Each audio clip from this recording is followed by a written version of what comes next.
Welcome back to our channel guys. Scorpion critic present करते हैं scar face.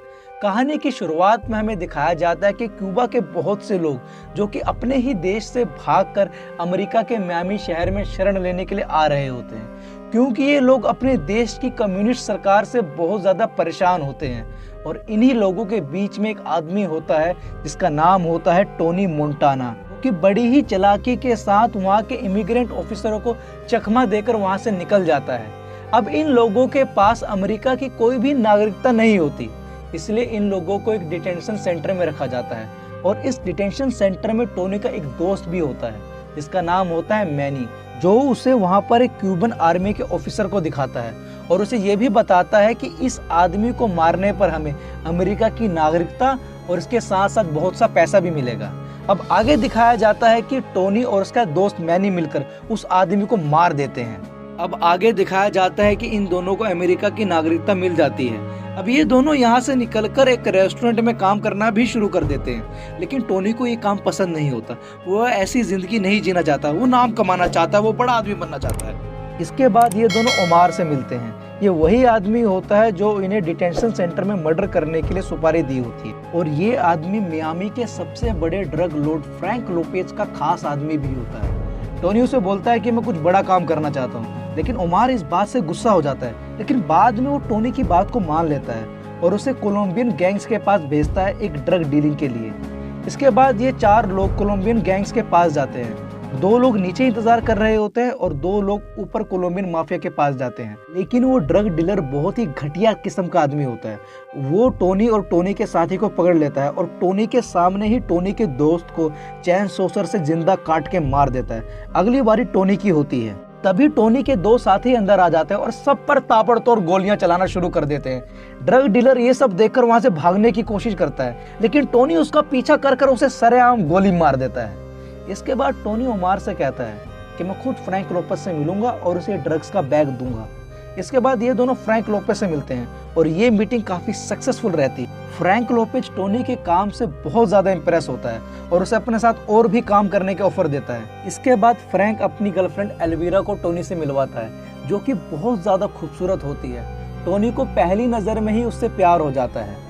अब इसके बाद दिखाया जाता है कि धीरे धीरे ही सही, लेकिन टोनी अब फ्रैंक लोपेज का एक खास आदमी बन चुका है। अब उसका सारा कारोबार, उसकी सारी बड़ी बड़ी डीलिंग सब वही करता है।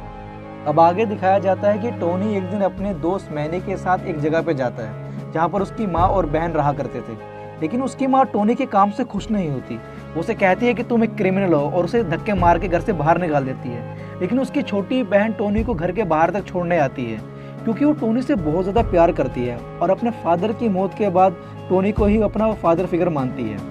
इसके बाद टोनी अपनी बहन को कुछ पैसे देता है और वहाँ से जैसे ही निकलने को होता है तो मैनी टोनी को कहता है कि तुम्हारी बहन बहुत खूबसूरत है। टोनी को इस बात से एकदम से गुस्सा आ जाता है और वो कहता है कि दोबारा ऐसा सोचना भी मत। इसके बाद ये कहानी ऐसी ही आगे की तरफ बढ़ रही होती है और हमें बोलिविया के एक बहुत बड़े ड्रग लॉर्ड सोसा को दिखाया जाता है, जिसके साथ फ्रैंक की एक बहुत बड़ी डील होने वाली थी। और इस डील के लिए वो अपने दोनों खास लोगों को, ओमार और टोनी को, सोसा के पास भेजता है। टोनी यहाँ पर बड़ी ही स्मार्टनेस के साथ इस डील को फाइनल कर लेता है, जिससे ओमार को काफी गुस्सा आ जाता है और वो कहता है कि तुमने फ्रैंक से बिना पूछे इतना बड़ा डिसीजन कैसे ले लिया। इसके बाद सोसा ओमार को कहता है कि तुम जाओ और कुछ दिनों के लिए टोनी को मेरे पास ही रहने दो। जब ओमार हेलीकॉप्टर में बैठकर जा रहा होता है, सोसा के लोग वहीं से ओमार को लटकाकर मार देते हैं। इसके बाद सोसा टोनी को बताता है कि ओमार एक अंडरकवर पुलिस एजेंट था जो कि हमारी इंफॉर्मेशन लीक किया करता था और फ्रैंक को इसके बारे में आज तक कुछ भी पता नहीं चला। वो एक बेवकूफ़ आदमी है।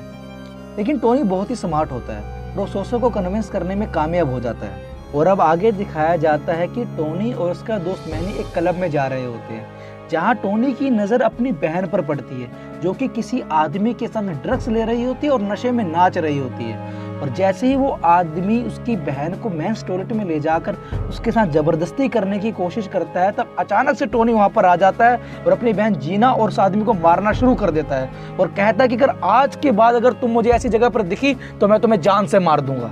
इसके बाद वहाँ पर मैनी आकर टोनी की बहन को संभालता है और उसे घर ड्रॉप करने के लिए जाता है और रास्ते में जाते समय ये दोनों एक दूसरे के काफ़ी करीब आ जाते हैं। अब आगे दिखाया जाता है कि टोनी फ्रैंक से अलग एक छोटा सा ड्रग्स का बिजनेस स्टैब्लिश कर लेता है, लेकिन जैसे ही फ्रैंक को इस बात का पता चलता है तो वो बहुत गुस्सा हो जाता है और वो 2 शूटर्स को टोनी को मारने के लिए इसी क्लब में भेजता है। अचानक से टोनी के ऊपर बहुत सी फायरिंग शुरू हो जाती है, लेकिन टोनी वहां से बचकर निकल जाता है। इसके बाद टोनी अपने कुछ साथियों के साथ मिलकर फ्रैंक के घर जाता है, जहां फ्रैंक शुरू में तो हाँ नहीं भरता, लेकिन बाद में मान जाता है और हाथ जोड़कर टोनी से माफी मांगने लगता है। लेकिन टोनी अपने दोस्त मैनी को कहता है कि इसे गोली मार दो। और अब फ्रैंक के मर जाने के बाद टोनी उसके सारे बिजनेस पर अपना कब्जा कर लेता है, यानी उसके सारे बिजनेस को टेक ओवर कर लेता है। और अब फाइनली टोनी एक बहुत बड़ा ड्रग लॉर्ड बन चुका है। अब ये लोग खूब पैसा बनाते हैं। टोनी अपनी सारी ख्वाहिशें पूरी करता है, यहाँ तक कि फ्रैंक की गर्लफ्रेंड अल्वीरा से शादी भी कर लेता है। और अब ये लोग बहुत ज्यादा पावरफुल हो चुके हैं और आखिरकार टोनी एक बहुत बड़ा ड्रग्स एम्पायर बनाने में कामयाब हो जाता है। और अब इसी कारण से टोनी FBI की हिट लिस्ट पर भी आ जाता है। और एक दिन FBI खुफिया तौर से टोनी के पैसे पर रेड कर देती है, जहां टोनी बहुत से कैश के साथ रंगे हाथों पकड़ा जाता है। अब टोनी बहुत बुरी तरह से फंस चुका है, उसका लगभग जेल जाना तय होता है।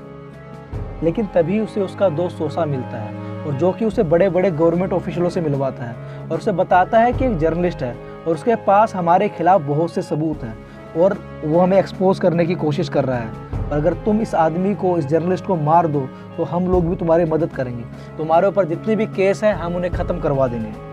और टोनी उनकी डील को एक्सेप्ट कर लेता है।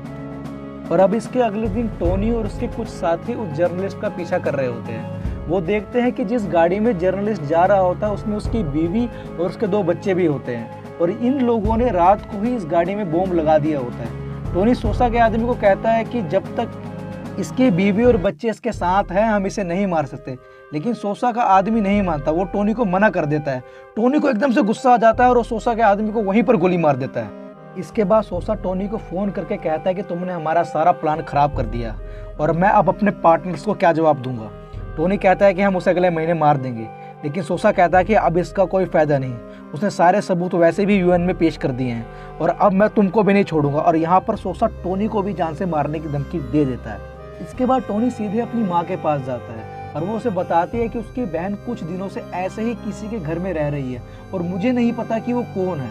और वो टोनी को उसका एड्रेस भी दे देती है। और जब टोनी जैसे ही वहाँ उस एड्रेस पर पहुँचता है तो उसका दोस्त मैनी बाहर निकलता है और वो समझ जाता है कि इसका मेरी बहन के साथ चक्कर है और मैंने इसे पहले भी मना किया था, और वो मैनी को वहीं पर गोली मार देता है। इतने में जीना ऊपर से चिल्लाते हुए नीचे आती है और कहती है कि हमने कल ही शादी की थी और हमने तुम्हारे लिए सरप्राइज रखा था, पर तुमने इसकी जान ले ली। ये सुनकर टोनी एकदम से शॉक्ड हो जाता है। उसे अफसोस भी होता है कि उसने अपने सबसे अच्छे दोस्त और अपने बहन की पति की जान ले ली। इसके बाद टोनी अपनी बहन को लेकर अपने घर ले जाता है, जहाँ सोसा के आदमी टोनी को मारने के लिए वहाँ पहले ही पहुँच जाते हैं। इसके बाद दिखाया जाता है कि टोनी बहुत ज़्यादा नशा कर लेता है, बहुत ज़्यादा ड्रग्स कंज्यूम कर लेता है। तभी उसकी बहन जीना गन लेकर उसके पास आ जाती है। अब उसकी मेंटल कंडीशन ठीक नहीं होती और वो कहती है कि तुम मुझे किसी भी मर्द के पास जाने नहीं देते, इसका मतलब ये है कि तुम मुझे खुद पाना चाहते हो, और टोनी पर अंधाधुंध फायरिंग शुरू कर देती है। अब दूसरी तरफ से सोसा के आदमी आ जाते हैं और वो जीना पर गोलियां बरसा देते हैं। ये लोग तादाद में बहुत ज्यादा होते हैं। अब टोनी दौड़ता हुआ जीना के पास जाता है और कहता है कि तुम मुझे छोड़कर मत जाओ, मैं तुमसे माफी मांगता हूँ, मैं तुमसे बहुत प्यार करता हूँ, मुझे तुम्हारे पति को मारने की सजा मत दो। और जीना वहीं पर मर जाती है। और अब तक सोसा के आदमियों ने टोनी के लगभग सभी आदमियों को खत्म कर दिया होता है और अब वो धीरे धीरे टोनी की तरफ बढ़ रहे होते हैं। इतने में टोनी ग्रेनेड लॉन्चर उठा लेता है और इन सब पर फायरिंग शुरू कर देता है और वो सोसा के कई आदमियों को मार गिराता है, लेकिन ये लोग अब भी संख्या में बहुत ज्यादा होते हैं। इतने में एक आदमी पीछे से आकर टोनी को गोली मार देता है और टोनी नीचे ग्राउंड फ्लोर पर बने फाउंटेन में आकर गिर जाता है, जिस पर लिखा होता है द वर्ल्ड इज योर्स। और यहाँ पर हमारी फिल्म खत्म हो जाती है।